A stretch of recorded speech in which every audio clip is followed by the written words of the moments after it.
सुदामा जी एक दोनों के साथ में सभी को बताते हुए कि हम दोनों मित्र हैं, गले मिल रहे हैं कि कृष्ण सुदामा एक दूजे के, अरे कृष्ण सुदामा एक दूजे के बाती खाने रहा। कृष्ण और सुदामा का मिलन हो रहा है, लेकिन सुदामा की आंखों पर आंसू सूख चुके हैं, क्योंकि वही आंसू साक्षात मेरे नारायण की आंखों से बह रहे हैं।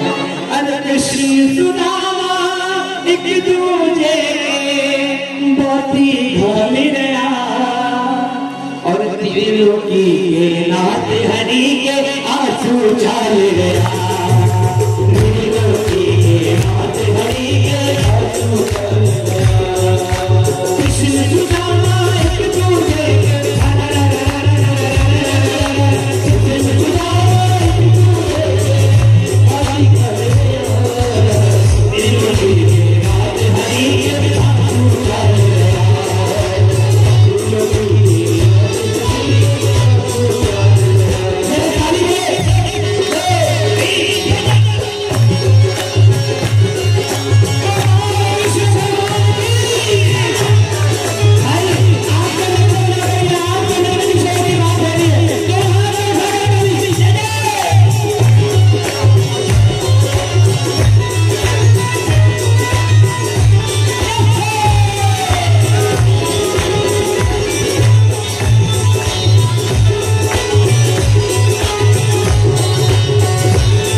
कितने दिनों बाद आगमन हुआ, इतने मेरी याद नहीं आई तुम्हें?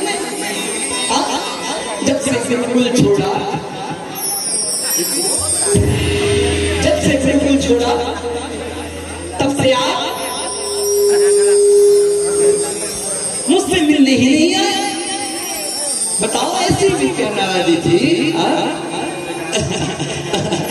अरे अरे अरे अरे अरे अरे कन्हैया, अरे अरे मैं तो तुझसे मिलने आ जाता, लेकिन तेरी भाभी है ना सुशीला, अरे वो घर में अकेली होती है, बच्चे भी अकेले होते हैं, तो कैसे आता?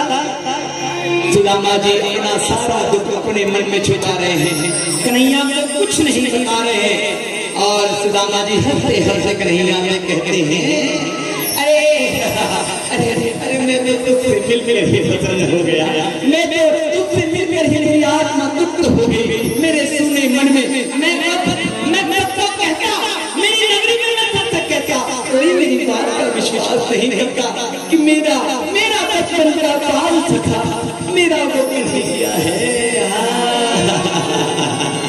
अरे अरे अरे अरे अरे कन्हैया, कन्हैया और ठाकुर का मिलाप हो रहा है। ठाकुर कन्हैया से कहते हैं अरे अरे एक बात बताओ सुदामा, क्या ऐसे भी दिन आपके काटने पड़ रहे हैं कि ऐसे वस्त्र आपको पहनने पड़े? अरे आपको बताना चाहिए था कि मैं द्वारिका के राजा, वो कन्हैया मेरा मित्र है, तो कोई भी आपकी मदद कर देता। क्यों नहीं बताया?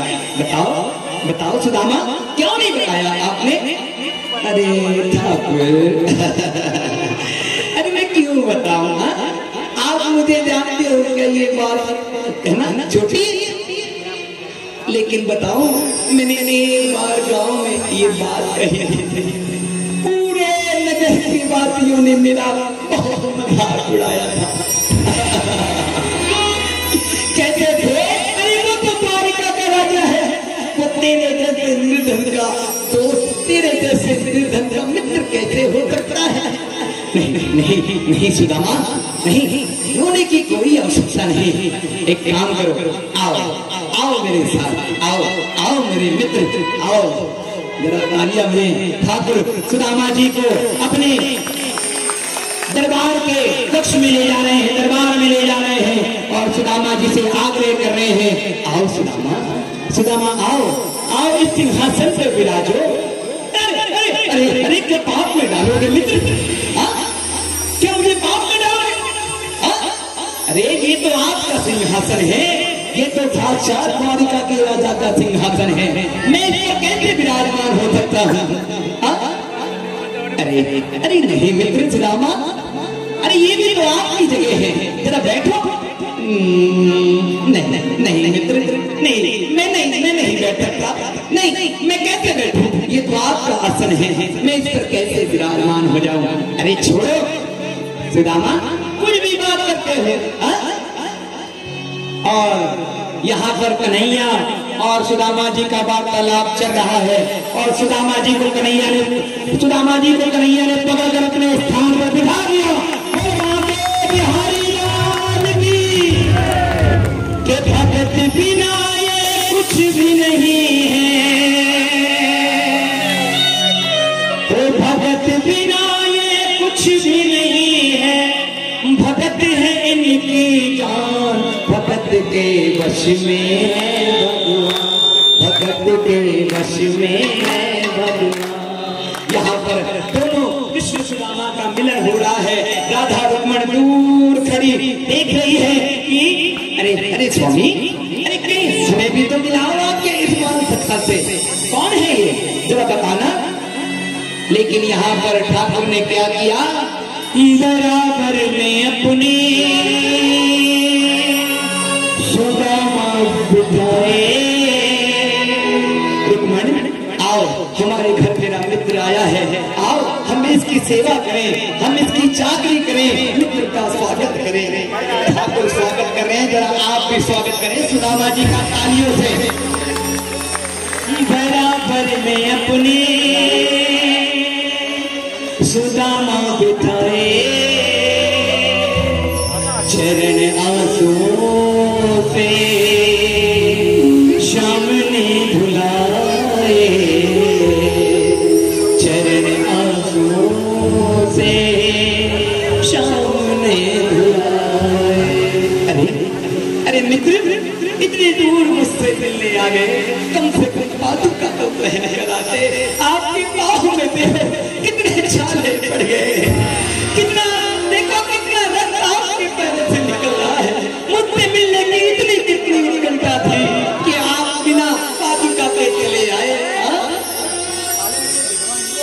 अरे नहीं, मैं पादुका तो लेकर आया था, लेकिन वो रास्ते में कहीं गुम हो गई और मुझे तो आपसे मिलना था, इसलिए मैं जल्दी से जल्दी आना चाह रहा था, इसलिए मैंने पादुका को वहीं छोड़ दिया। लेकिन मेरा आपसे मिलन हो रहा है, क्या ये बड़ी बात है? और यहाँ ठाकुर सुदामा जी को आश्वासन दे रहे हैं, बराबर में अपने सुदामा बिठाए और चरण आंसुओं से श्याम ने धुलाए,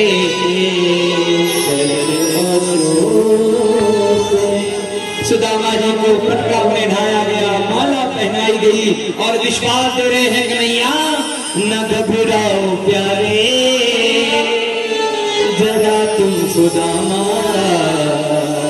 न घबराओ प्यारे, जरा तुम सुदामा,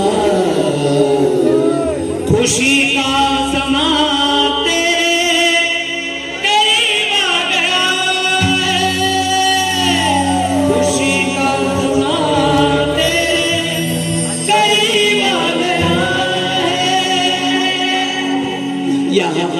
कन्हैया और सुदामा जी एक दूसरे को कुछ खिला रहे हैं, एक दोनों मिलकर खाओ, आप खाओ। नहीं सुदामा, पहले आप खाओ, मुझे लगता है आप काफी दिनों से निराहार चल रहे हो।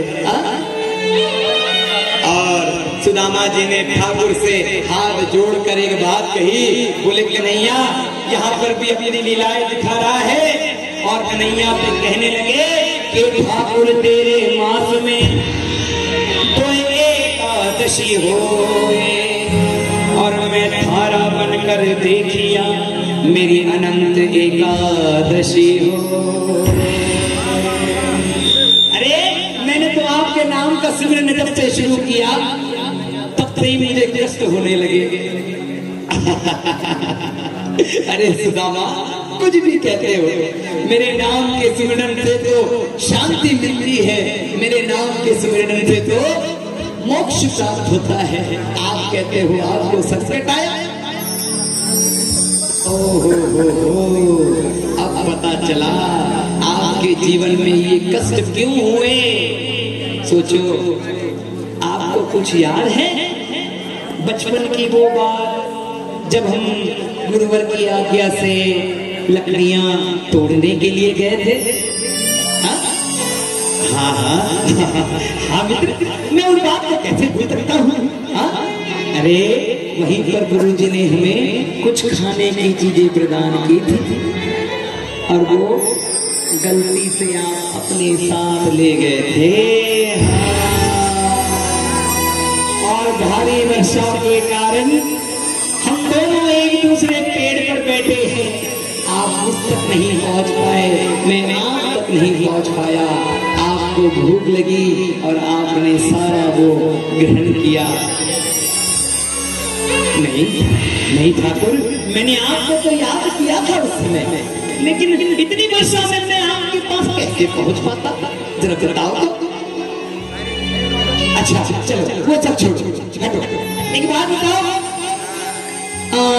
मेरी भाभी है ना सुशीला, क्या उसने मेरे लिए कुछ भेजा है? कन्हैया ने जैसे ही प्रश्न किया, सुदामा जी अपने साथ लाया हुआ कंदुल को अपने दोनों हाथ में छुपाने लगे। बोले नहीं नहीं नहीं, कुछ नहीं दिया सुशीला ने। बोले छोड़ो, मुझसे छुपा रहे हो। ये बताओ बताओ इस पोटली में क्या है, बताओ तो बताओ। अरे अरे छोड़ो, अरे अरे बताओ, अरे नहीं नहीं करिए, नहीं अरे। और ठाकुर ने उस पोटली को ग्रहण किया और जैसे ही मेरे मन पर नागरिया उस पोटली की ओर बढ़े, पोटली को खोलकर बड़े उत्साह से देखने लगे कि आखिर मेरी भाभी सुशीला ने मेरे लिए क्या भेजा है। कन्हैया उन राधा रमन भी कन्हैया के साथ खड़ी हो गई और यहाँ पर कन्हैया देखते हैं, ओहो क्या बात है, मेरी भाभी सुशीला ने मेरे लिए तंदुल भेजे हैं।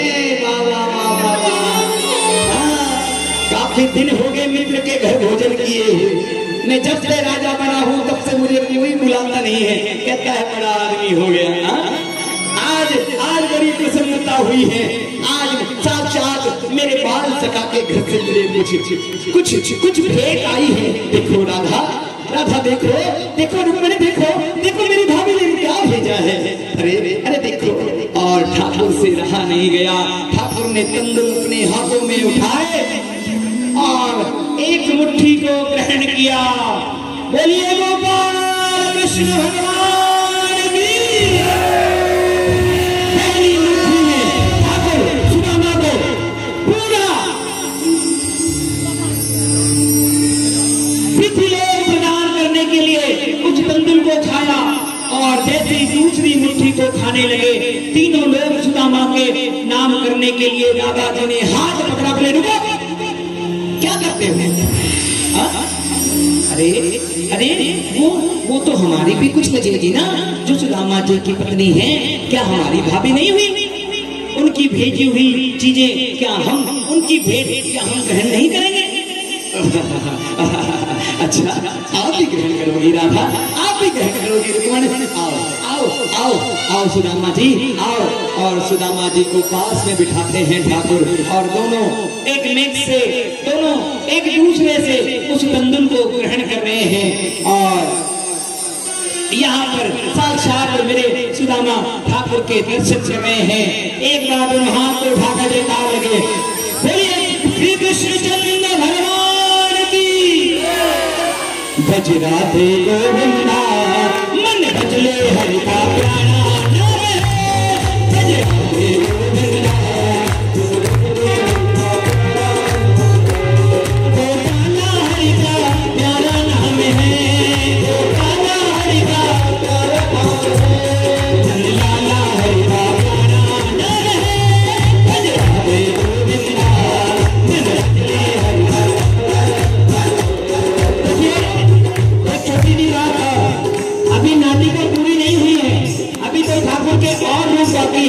तो मैं चाहता हूँ व्यवस्था बनाए रखें, जिसको जाना हो भले चुपचाप चले जाए, लेकिन औरों का वहां पर बैठा हुआ जो प्रभाग है उसको विचलित ना करें। एक दो तीन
सुदामा जी कहने लगे, कन्हैया एक बात बताओ, क्या आपने? सुदामा जी ठाकुर से पूछने लगे, अरे अरे कन्हैया एक बात तो बता,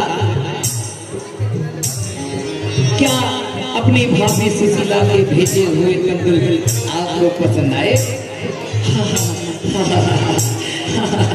अरे अरे क्या बात करते हो मेरे मित्र, भाभी के हाथ का भेजा हुआ वो,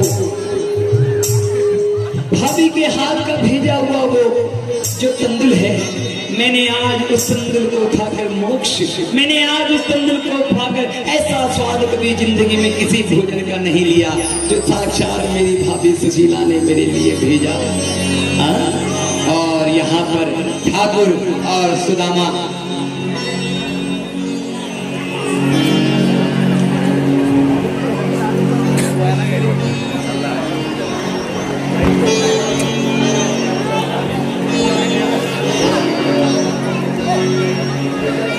यहाँ पर ठाकुर और सुदामा का मिलन हुआ, दोनों गले मिले, और जब कन्हैया सुदामा जी से गले मिलते हैं तो कहते हैं, अच्छा मित्र अब मैं चलता हूँ, आपकी भाभी को भी तो मिलना है, उसे भी तो बताना है कि मेरे बचपन के मित्र साक्षात द्वारिका के राजा से मैं मिलकर आया हूँ। जैसे ही सुदामा जी वहां से निकलने लगे, सुदामा जी जाने लगे, कन्हैया ने आवाज लगाई, रुको रुको मित्र, कहाँ जा रहे हो? अरे अरे मैं तो अपने घर जा रहा हूँ मित्र। अच्छा घर जाओगे, एक काम करो, फिर ये जो दुपट्टा मैंने आपको पहनाया है ना, ये वस्त्र, इसे तो देकर जाओ। अरे ये क्या बात, ये तो मेरा स्वागत हुआ है, ऐसा वस्त्र मुझे मिला है और ये विषय भी वापस मांग रहा है, मैं तो इसे राजा समझता था। अरे ये तो मुझसे भी बड़ा निर्धन दिख रहा है। अरे बताओ, जो वस्त्र दिए वो भी मांग रहा है। सुदामा जी सोचने लगे, लेकिन अपने मित्र को ना नहीं कह सके और अपने उस दुपट्टे को लेकर देकर ठाकुर के हाथ में दे दिया। बोले लो ठाकुर, ये शायद वस्त्र मेरे लिए नहीं था, लो रख लो इसे, रख लो। और ठाकुर ने उस वस्त्र को भी रख लिया और सुदामा जी अपने घर की ओर प्रस्थान करने लगे। दोनों मित्रों ने आपस में गले मिले और वहां पर उनकी दोनों की आंसुओं की लड़ी होकर सुदामा जी ने ठाकुर को नमन किया, प्रणाम किया, लेकिन ये भी सोच रहे हैं कि ऐसा कौन सा मित्र है। सुदामा जी मन ही मन सोच रहे हैं ऐसा कौन सा मित्र है जो दिया हुआ भी बहुत ले लेता है ना। और सुदामा जी अपने नगरी की ओर प्रस्थान कर रहे हैं। ठाकुर सुदामा जी को यहीं खड़े खड़े आशीर्वाद प्रदान कर रहे हैं। राधा रुक्मिणी जी को ठाकुर आशीर्वाद दे रहे हैं, बना रहेगा। जाओ, मैं आपको ये आशीर्वाद प्रदान कर रहा हूँ। और यहाँ पर साक्षात मेरे ठाकुर ने अपने भक्त का कल्याण किया। बोलिए